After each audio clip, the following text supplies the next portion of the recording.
ఆడపెత్తనం ఏదనేది సమస్య కాదమ్మా. ఆడపెత్తనం అనేది సాధారణంగా తెలుగులో ఒక వ్యతిరేకమైన మాటగా ప్రచారంలో ఉంది లోకంలో. అక్కడ ఇంట్లో ఏదైనా జరిగితే ఆర్థికంగా ముఖ్యంగా అక్కడంతా ఆడపెత్తనం అండి అంట. అక్కడికి ఏదో ఆడాళ్లే మొత్తం ఆస్తులన్నీ తగలేసినట్టు మగాళ్ళంతా పరమ పవిత్రంగా ఉన్నట్టు ఇక్కడ ఏం లేదు. అలాంటి అవకాశాలు లేవు.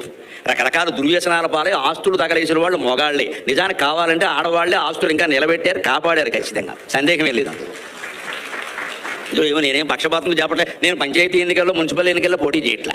నాకు ఎవరి ఓట్లు ఒక్కర్లేదు. కానీ వాస్తవం అండి, భర్తలు దుర్వ్యసనాల పాలై ఆస్తులు తగలబెట్టిన సందర్భాల్లో కూడా భార్యలు పోపు డబ్బాలో ఉండేటువంటి డబ్బులతో పిల్లలకు అన్నం పెట్టిన సందర్భాలు ఉన్నాయి. లేకపోతే కుటుంబాలు నిలబడేవే కాదు. అంచేత ఆడపెత్తనం అనేది వ్యతిరేకంగా మాట్లాడాల్సిన అవసరమే లేదండి. ధర్మంగా ఉంటే ఏ పెత్తనం అయితే.